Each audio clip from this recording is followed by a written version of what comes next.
nossa declaração de valores, de visão. Nós somos uma família, um propósito e uma missão.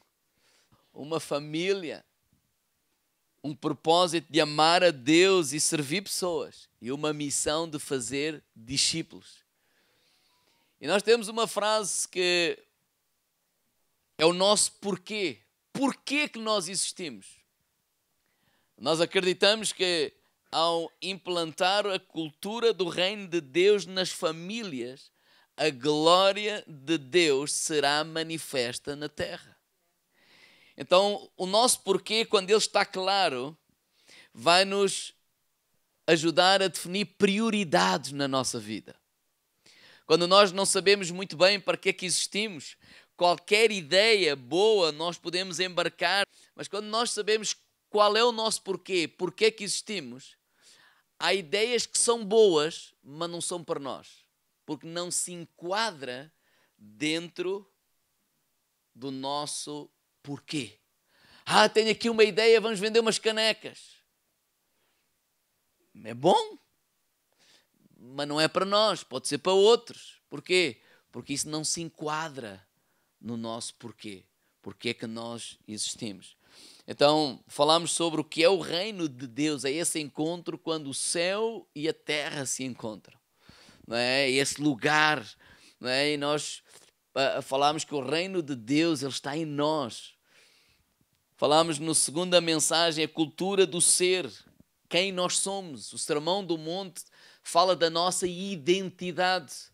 Na terceira lição falamos não só quem nós somos, mas na terceira lição falamos como é que nós vivemos, a cultura da honra. Quem é que se lembra?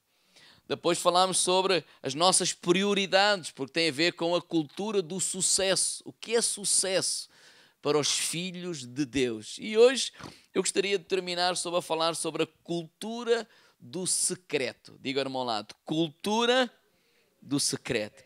E a minha pergunta é esta: quem é que tu és quando ninguém vê? Quem é que nós somos quando ninguém está a ver? Mateus 6, verso 1. Guardai-vos de fazer a vossa esmola diante dos homens, para seres vistos por eles. Aliás, não terás galardão junto do Pai, que está nos céus. Quando, pois, deres esmola, não faças tocar trombeta diante de ti, como fazem os hipócritas nas sinagogas e nas ruas, para serem glorificados pelos homens. Em verdade vos digo que já receberam o seu galardão. Mas, quando tu deres a esmola, não saiba a tua mão esquerda o que faz a tua direita, para que a tua esmola seja dada ocultamente. E o teu Pai, que vê em segredo, te recompensará publicamente. E quando orares, não sejas como os hipócritas que se comprazem em orar em pé nas sinagogas e nas esquinas das ruas, para serem vistos pelos homens. Em verdade vos digo que já receberam o seu galardão. Mas tu, quando orares, entra no teu aposento e, fechando a tua porta, ora a teu Pai que está em oculto, e o teu Pai, que vê secretamente, te recompensará. E em orando, não useis de vãs repetições, como os gentios, que pensam que por muito falarem serão ouvidos. Não vos assemelheis, pois, a eles, porque o vosso Pai sabe que vos é necessário antes de vós lhe pedirmos. Versículo 16. E quando jejuardes, não vos mostreis contristados como os hipócritas, porque desfiguram os seus rostos para que aos homens pareça que jejuam. Em verdade vos digo que já receberam o seu galardão. Porém tu, quando jejuares, unge a tua cabeça, lava o teu rosto, para que não pareças aos homens que jejuas, mas a teu Pai que está em oculto, e teu Pai que vê em oculto te recompensará. Papá, nós te damos graças. Com humildade nos colocamos diante da Tua palavra, com temor, te pedindo a Tua direção e te pedindo, Espírito Santo, fala-nos, Senhor. Fala a cada vida, que a Tua palavra seja alimento. Ela é alimento, mas que sejas Tu, Espírito Santo, a trazer luz a cada um de nós, a fim de vivermos à altura da Tua palavra, Deus. Em nome de Jesus. Quem nós somos quando ninguém está a ver? Porque vamos ser honestos e não vou falar de hipocrisia. É natural. Nós não somos verdadeiramente apenas o que nós vemos aqui. Tentamos nos resguardar, manter uma imagem, uma reputação. E eu não estou a falar, sinceramente, de hipocrisia. Falar de coisas naturais. Mas quando ninguém está a ver, qual é a tua atitude? Como é que tu ages? Quem és tu quando ninguém está a observar? Porque Mateus capítulo 6, ele fala, Jesus continua o sermão do monte e ele enfatiza a importância da nossa vida no secreto. Ou seja, a maneira como nós vivemos quando ninguém está a ver. Porque a cultura do reino de Deus não tem o seu foco no exterior, mas tem o seu foco no interior. Na verdade, a cultura do reino de Deus não nos avalia, ou nós não somos avaliados pelo nosso exterior, nós somos avaliados pelo nosso interior. Já no Velho Testamento, não é, quando Deus, não é, reprovou o rei Saul e quis escolher um novo rei, ele envia lá um profeta à casa de Jessé, Samuel, para escolher um novo rei. E naturalmente aquele profeta olhava para o exterior, para as capacidades, para a aparência física, e tudo isso é importante, mas menos importante. Porque aquele que o profeta Samuel achava melhor ou mais qualificado, o Espírito Santo lhe ia dizendo, não é esse, não é esse, não é esse. E aquele que ele escolheu foi aquele que, humanamente falando, se calhar Samuel não escolheria. Porque há lá um versículo que diz, tu olhas para o aspecto e para o exterior, mas Deus olha para o seu coração. Então, alguém dizia o seguinte, nós não somos o que publicamos no Instagram e no Facebook. Porquê? Porque isso tem um filtro. Nós escolhemos as melhores fotos e os mais habilidosos, eles ainda trabalham as fotos. E muito bem, não é? Tem que ser o lado que nos favorece. Mas essa pessoa que dizia isso, olha, nós não somos o que publicamos no Instagram ou no Facebook ou nas redes sociais. Ele diz assim, nós somos aquilo que escondemos, e que escondemos, entre aspas, no WhatsApp. É aquilo que conversas temos com o A, com o B, os grupos que participamos, aquilo que chega ao nosso telefone e a gente vê, e aí é que verdadeiramente nós somos não aquilo que publicamos. Quando Jesus fala aqui destas práticas, não é, da vida cristã, não é, ele está a falar de dar esmolas, ou seja, ser generoso, abençoar.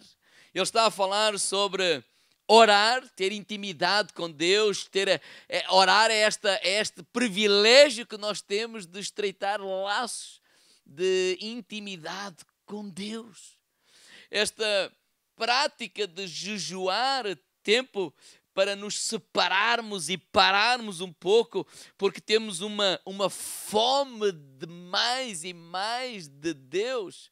Estas três práticas para Jesus era algo natural, porque ele diz assim no versículo 2, quando, pois, deres a esmola. No versículo 5 ele diz, quando orares. No versículo 16 ele diz, quando jejuares. Jesus não disse, olha, se vocês derem a esmola, se vocês orarem, ou se por acaso vocês não. Para Jesus, para ele era ponto assente. Os cristãos, os discípulos de Jesus são generosos, ofertam. Os discípulos de Jesus, eles oram, têm intimidade com Deus. Os discípulos de Jesus, eles jejuam. Então, não é alguma coisa que nós fazemos se, é alguma coisa que faz parte de nós. E a primeira pergunta é: por que tudo isto no secreto? Eu uso esta palavra secreto porque não é escondido. Não é tipo ninguém pode ver, não é? Tem a ver mais com uma atitude do coração, não é? Ai, não vamos orar publicamente, então ninguém ora aqui, não é? Eu não posso orar no microfone. Não. Tem a ver com uma atitude do coração. Não está a falar secreto, escondido, está a falar é uma atitude do nosso coração. No versículo 1 do capítulo 6, na versão, o livro diz, olha, cuidado, não pratiquem as boas obras, não é? Com a ostentação, só para serem admirados, porque se o fizerem, perderão a recompensa que o vosso Pai que está nos céus. Ele está a dizer assim, olha, cuidado. Tem a ver com a atitude do nosso coração. Então, a minha mensagem tem 4 pontos. Primeiro, porquê tudo isto no secreto? Primeiro, o foco dos discípulos de Jesus está totalmente na glória de Deus. Ou seja, quando eles ajudavam estes fariseus, quando eles ajudavam, eles divulgavam. Eles literalmente convocavam alguém que ia atrás deles com uma trombeta, não é? Um trompete e tocava tipo, para toda a gente ver que ele estava a exercer generosidade. Ou seja, ele usava o pobre e o oprimido como autopromoção. E não é muito diferente nos dias de hoje. Eu não estou a dizer que toda a gente faz isso, mas muitas pessoas, eles não querem saber do pobre, eles não têm qualquer relação de empatia com o pobre, eles usam o pobre e usam o que tem dificuldade para se autopromoverem. Eles estão a dizer, olha, essa atitude de facto é errada. Eles jejuavam e eles oravam não porque tinham fome de Deus, não porque amavam a Deus, porque esse é o coração, esse é o sentimento correto. Diz a Bíblia, é claro que eles oravam e faziam isso para quê? Para serem vistos pelos homens, ou seja, para serem admirados. Ele é tão espiritual. Agora, eu não estou a dizer que nós não devemos orar em público. Não, estamos a falar de gente que só fazia em público porque eles só tinham um alvo. O foco não era amar a Deus. Eles não amavam a Deus, eles amavam a eles mesmos. Eles queriam ser promovidos, aquilo que os alimentava nem é tanto dinheiro, é as pessoas os elogiarem, os colocarem lá no píncaro, etc. Então, o importante não é se eu estou a ser observado ou não, é o que Jesus diz, porque o foco não é a nossa imagem, o foco é a glória de Deus. Ou seja, nós estamos aqui na terra e temos esta compreensão. Nós somos representantes de Jesus. Nós somos embaixadores de Jesus aqui nesta terra. Então lá na tua empresa, tu estás a representar Jesus. Porque como é que as pessoas que não conhecem Jesus vão conhecer Jesus? Muitos não leem a Bíblia. Eles não ouvem a palavra. Então eles podem conhecer um pouco de Jesus olhando para ti, olhando para mim, que nós possamos ser a palavra viva de Deus aqui nesta terra. Quando nós vamos para as escolas, quando nós vamos para o nosso dia a dia, ou seja, o nosso compromisso como discípulos de Jesus é a glória de Deus, representá-lo de tal maneira que as pessoas possam ver um pouco de Jesus em cada um de nós.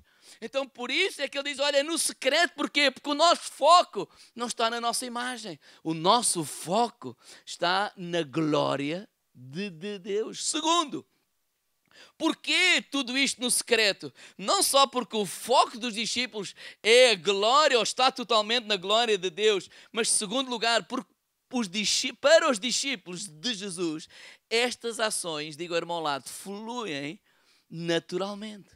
Ou seja, não é algo extraordinário, é algo de natural. Ou seja, ajudar o necessitado, ser generoso, ter compaixão, orar, ter fome de Deus, jejuar, buscar mais, ou seja, parar um pouco a nossa vida, parar um pouco as vozes de tudo aquilo que nós andamos a ouvir, desligar um pouco a televisão, desligar um pouco a correria e buscarmos um pouco mais de Deus. Esta fome que nós temos de Deus é natural dos discípulos de Jesus. Não dá a ser, olha, vamos chamar alguém para fazer um anúncio. Porquê? Estamos a fazer alguma coisa que é natural dos discípulos de Jesus. Vocês imaginem, por exemplo, aqui na Figueira, no Natal, no verão, temos aí, por exemplo, vem cá os circos, vem cá pessoas que vêm apresentar números. E se imagina que eles convidavam todos nós a irem a ver um circo só para ver as pessoas a caminhar como nós caminhamos. Quem é que pagava um bilhete para ir ver pessoas a caminhar sobre duas pernas? Alguém pagava bilhete para isso? Porquê? Porque é natural. Nada de extraordinário. Ninguém paga bilhete para ir ver uma coisa que toda a gente faz. O que Jesus está a dizer é assim, olha, vocês estão-se aí a chamar a atenção, as pessoas a apontar para quê? Isso é natural dos discípulos de Jesus. É alguma coisa que tem a ver com a nossa natureza, tem a ver com a natureza de Jesus que habita em nós, que habita em mim, que habita em ti, que habita nos filhos de Deus. Por isso esta expressão, versículo 3, mas quando tu deres a esmola, não saiba a tua mão esquerda o que faz a direita. Qual é o princípio, irmãos? Por exemplo, eu não vou querer nada para o RS porque ninguém tem nada que saber o que eu dou. Eles veem lá bem o que tu dás. Eles querem lá bem saber, o pessoal das finanças quer saber nada disso. Não, tem a ver, olha, por exemplo, o exemplo que vem à minha mente é muito simples. Quem é que já conduz aqui há muitos anos? Quando nós conduzimos há anos, nós fazemos uma série de coisas para nós tão naturais, que nós nem pensamos. Sim ou não? A mão direita está num sítio, a mão esquerda está no outro, o pé direito está a fazer uma coisa, o pé esquerdo está a fazer outra. E esse é tão natural que a mão esquerda não está ali a ver o que é que a mão direita está a fazer, nem vice-versa. Porquê? Diga, irmão lá, é natural. Ou seja, que estas práticas se tornem naturais na nossa vida. O ser generoso, o orar, o jejuar, seja natural. Natural, por isso é que é no segredo, secreto, no sentido, não é escondido, é natural. Primeiro, porque o nosso foco é a glória de Deus. Segundo, porque isso é natural de um filho de Deus. Terceiro, é no secreto que o meu verdadeiro eu aparece. Irmãos, nós somos verdadeiramente nós quando ninguém está a ver. Por isso é que vemos pessoas que, quando toda a gente está a ver, não mandam coisas para a janela do carro. Mas depois vamos atrás de alguns que soltam de lá o copo do McDonald's. Porque ele é verdadeiramente quando ninguém está a ver. Por isso é que não encaixa para nós esta mentalidade que alguns têm. Na igreja não. Na igreja não. Na igreja não se pode fazer isto. Na igreja não se pode fazer aquilo. Irmãos, o que não se pode ou não se deve, e não é um bom comportamento na igreja, não é um bom comportamento em lado nenhum. Porque nós somos o templo do Espírito Santo. Ele habita em nós. Irmãos, há gente que ainda não compreendeu isso e ainda vive dessa forma. Como que aqui eu vou-me aguentar, não. Mas ainda a saída da porta já está a dizer à mulher 2 ou 3 coisas. Diga, irmão lá, só te estás a enganar a ti. A nós não enganas. Muito menos a Deus. E mesmo que enganes a nós, também não tem problema nenhum. Olha o que o salmista diz, Salmo 139:7. Para onde me ausentarei do teu espírito? Para onde fugirei da tua face? Se subo aos céus, lá estás. Se faço a minha cama no mais profundo abismo, lá estás. Ou seja, para onde eu fugir, Ele está lá. Por isso ele diz no versículo 23, sonda-me, ó Deus, conhece o meu coração, prova-me e conhece os meus pensamentos e vê se há em mim um caminho mau e guia-me pelo caminho reto. Então Jesus está a ser claro para ele, está a confrontar os fariseus, porque eles tinham esta mentalidade na igreja, isto, aquilo, aquilo outro, mas Nós somos o templo onde o Espírito Santo habita. Aquilo que ofende, aquilo que é pecado, aquilo que nós achamos que não fica bem dizer na igreja, irmãos, não fica bem dizer em qualquer outro lugar, porque tu e eu, é lá na nossa vida, no nosso coração que o Espírito Santo habita. O que Jesus está a dizer no secreto, porquê? Porque, olha, é lá que verdadeiramente nós somos. Por isso é que Paulo dizia, miserável homem que eu sou. No sentido, ó Senhor, eu careço da tua graça, da tua misericórdia, do teu favor, porque melhor que ninguém eu me conheço. Por isso o salmista dizia, sonda, Senhor, sonda é nesse sentido, Senhor, tu conheces-me a mim mesmo, melhor do que eu mesmo. Então por isso ele está a falar esta cultura do secreto. Nós temos a coragem de abençoar alguém quando ninguém vê. Temos a coragem de ter uma vida de oração quando ninguém vê. Temos uma coragem de ter uma vida de jejum quando ninguém vê. Porquê? Porque esse é o princípio dos filhos de Deus. Porquê tudo isto no secreto? Primeiro, porque o foco dos discípulos de Jesus é a glória de Deus. Segundo, porque para os discípulos de Jesus estas ações fluem naturalmente. E terceiro, é no secreto que o nosso verdadeiro eu aparece. E quarto e último, é a recompensa dos discípulos de Jesus vem de Deus. E Jesus aqui foi claro. Olha, que tipo de recompensa é que nós queremos? A humana ou a de Deus? Porque ele está a dizer assim, a humana tu já recebeste. Estava ele a dizer para os fariseus. Ou seja, quando eles te honram, já recebeste. Quando fazes isto para ser, sei lá, idolatrado, olha, já recebeste.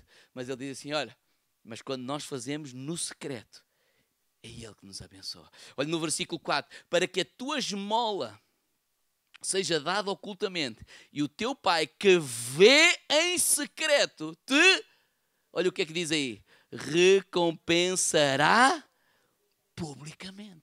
Quer dizer que, e depois no versículo 6 fala da oração, e no versículo 18 fala do jejum, e o que é que ele está a dizer assim? Quando nós praticamos e vivemos de acordo com estas práticas cristãs, a nossa vida pública, ela será o resultado daquilo que nós fazemos no secreto. Daquilo que nós fazemos no secreto. Ou seja, a mão de Deus, a bênção de Deus, a graça de Deus. Irmãos, quando nós lemos o Velho Testamento, uma das coisas que fica claro é a mão de Deus sobre aqueles homens. Fica claro. Por exemplo, eu estava a ler esta semana sobre Abraão, quando ele até mentiu, não é? Dizendo, porque com medo lá do rei Abimeleque e daquela pessoal que quando lá chegasse a Sara era linda e então matavam a ele para ficar com a mulher. Então, olha, vamos dizer que nós somos irmãos. Até porque, pronto, o pai é o mesmo, não é mentira. Mas é mentira. Mas pronto, não vamos entrar por aí. Mas uma das coisas que Deus não deixou ele tomar a Sara, não é? Ou seja, de noite o homem teve um sonho, quem lhe deu o sonho foi Deus. E o homem ficou tão aflito, no outro dia de manhã chamou e devolveu. Toma lá a tua mulher, tu fizeste este mal para connosco. Mas uma expressão que eu acho muito importante é porque ele diz, mais ou menos para esta palavra, eu reconheço que Deus é contigo. Deus é contigo. Deus é contigo. Irmãos, Deus é conosco. Não porque oramos, não porque jejuamos e não porque damos ofertas. Porque os fariseus também jejuavam, também oravam e também davam ofertas e Deus não era com eles. Eles foram confrontados. Mas por causa da atitude do nosso coração quando fazemos isso. Porque não fazemos isso para atingir alguma coisa, mas tem a ver com a nossa natureza ou com a natureza de Deus que está em nós. Irmãos, qual foi a grande revelação que Jesus traz a esta gente neste capítulo 6? Para nós hoje é natural. E quando nós estamos a ler, uma das expressões que nós vemos aí, o Pai, o Pai, o Pai, o Pai, o Pai. E para nós isso é natural e não tem assim muito impacto às vezes. Mas até então, ninguém tinha ensinado, nunca tinha sido ensinado por ninguém, que alguém podia ter a ousadia de se relacionar com Deus, o Criador dos céus e da terra, como Pai. Na cultura hebraica, eles mal conseguiam pronunciar o nome de Deus. Quando aqueles que os escrivãos estavam a transcrever o Velho Testamento, quando chegavam ao nome de Deus, eles paravam. Eles iam tomar banho, eles mudavam de roupa, mudavam de pena, ou seja, de caneta, e escreviam o nome de Deus. Sabe quantas vezes eles tiveram que fazer essa? Mas tal era a reverência, tal era o espanto. Então, quando Jesus vem, e ele está ali a falar sobre Deus como Pai, primeiro ele diz que o meu Pai, depois ele diz o Pai Nosso, quando ele ensina a oração, que vamos terminar com essa oração.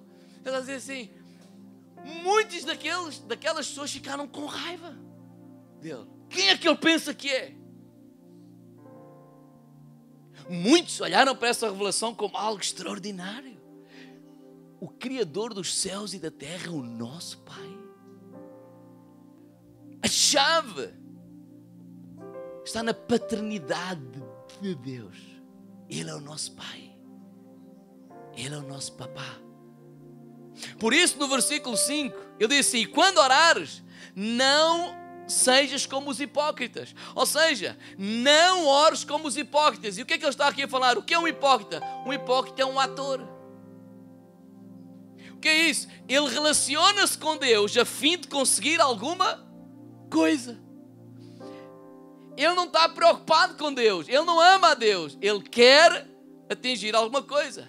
Quem é que já aqui que se sentiu usado? Levanta o braço. Isso acontece. Nós podemos fingir que não nos apercebemos. Já houve gente que se aproximou de mim e da nossa igreja porque queria casar a filha. E sabia que nós podemos fazer os casamentos e substituir o governador civil, etc. Então ele se juntou. E pareceu que pertencia à nossa igreja. Eu casei-os, filha, e ele foi-se embora. O problema é dele. Tenho uma máxima há muitos anos. As más ações só ficam para quem as pratica. Mas hipocrisia é isso. É usar-se com um propósito.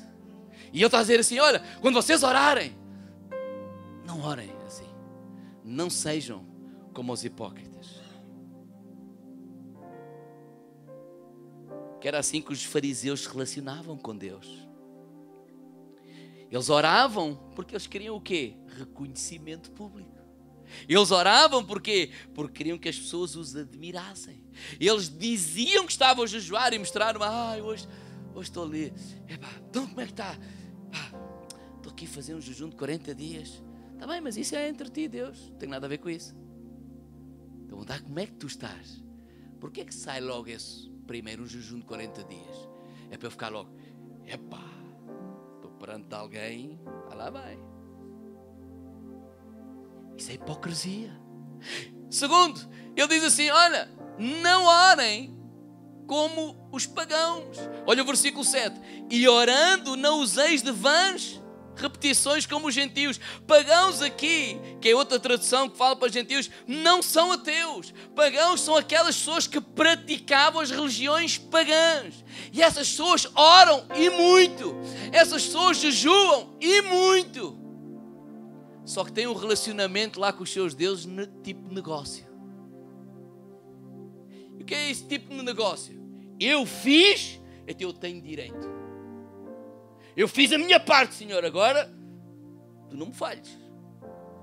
Tipo o contrato, eu exigi de Deus. É preciso ter lata. Mas muitos são ensinados dessa forma. Ou seja, muitos vivem com esta mentalidade de negócio em relação a Deus. Como se alguma vez nós pudéssemos fazer alguma coisa para pagar o que Ele fez por nós. Nós nem temos de ter ousadia de não há nada que eu possa fazer. E isso é graça. Graça. Graça. eu não sei como é que... Não sei, nem preciso de saber. Isso é graça. Aprendamos também a receber graça de outras pessoas. Deus está a dizer assim, olha, não orem, não se relacionem com Deus, nem como os hipócritas, atores, nem como os pagãos, com aquela mentalidade de negócio. Mas relacionem-se com Deus como Pai. Ele é o nosso papá. Ele é o nosso papá. Então Ele vai ensinar como é que os filhos de Deus devem orar. Versículo 9. Pai nosso, vamos lá ler. Portanto, vocês orareis assim: Pai nosso que estás nos céus, santificado seja o teu nome. Venha ao teu reino e seja feita a tua vontade, aqui na terra como no céu. O pão nosso de cada dia nos dá hoje.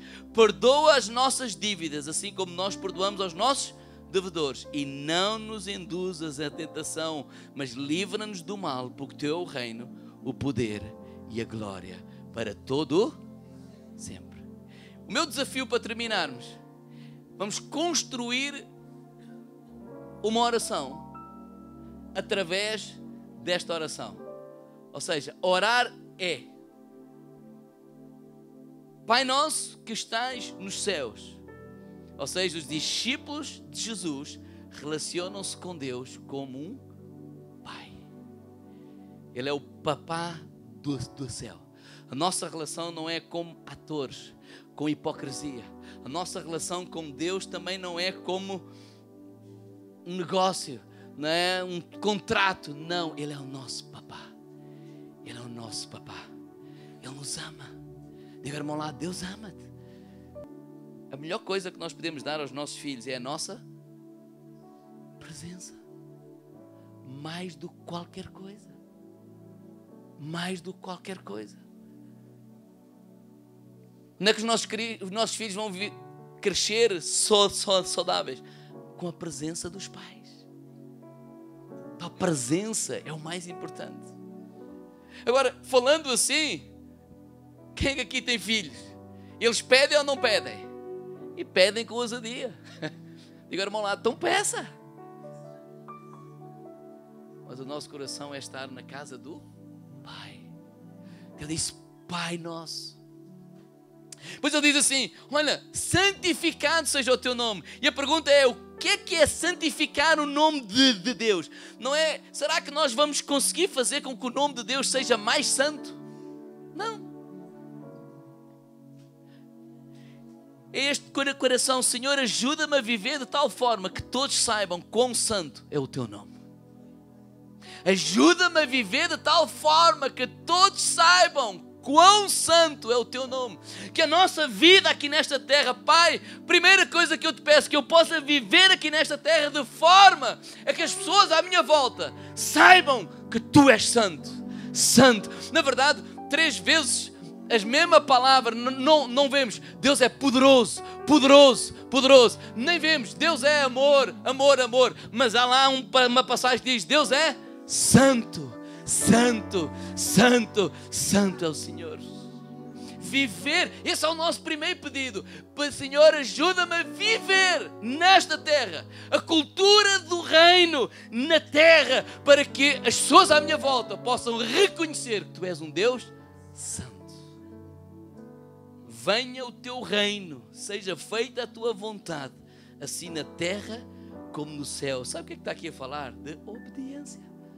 Não é a minha vontade, não é a minha maneira, não é o que eu quero, é obediência. Segunda coisa que um filho de Deus pede, Senhor, que eu possa viver aqui na terra de tal maneira que as pessoas à minha volta possam reconhecer que tu és santo e que eu possa viver uma vida de obediência. Segundo, pão nosso de cada dia nos dá hoje. Está a falar do quê? Generosidade. Porque ele não está a falar o pão para mim, o pão é nosso. Está a falar de plural. Está a falar que eu não peço apenas pão para mim, eu peço pão para nós. Eu não peço bênção para mim, eu peço bênção para nós. Eu peço a graça de Deus não para mim, mas para nós. Porque o Pai é nosso e o pão também é nosso. Está a falar de quê? Generosidade. Diga, irmão, ao lado, generosidade. O que é que um filho de Deus pede? Pede para que viva, para que possa viver aqui nesta terra de tal forma que as pessoas à minha volta possam reconhecer que Deus é santo. Pede, Senhor, que eu possa viver uma vida de obediência a Ti. E peço para que eu seja uma pessoa generosa. Vamos continuar, versículo 12. E perdoas as nossas dívidas assim como nós perdoamos aos nossos devedores. Está a falar de perdão, é reconhecer que assim como Deus nos perdoa, nós devemos perdoar. Está a falar do quê? Do amor prático. Então, filho de Deus, que é que ele pede? Senhor, que eu possa viver aqui nesta terra de tal forma que as pessoas à minha volta possam reconhecer que Tu és santo, que eu possa viver uma vida de obediência, que eu possa viver uma vida de generosidade e que eu possa viver uma vida de amor para com o meu próximo. E por último, versículo 13. E não me deixes cair em tentação, mas livra-me do mal, porque Tu é o reino, o poder e a glória para todo o sempre. Senhor, livra-me do maligno. Mas em segundo lugar, livra-me de mim mesmo. Será que podemos pedir isso a Deus? Livra-me de mim mesmo. Porque às vezes eu sou o maior maligno. A vontade humana, a vontade da carne. Como é que os discípulos de Jesus oram? Ou os filhos de Deus? Papá do céu, ajuda-me a representar-Te na terra com obediência, com generosidade, com amor.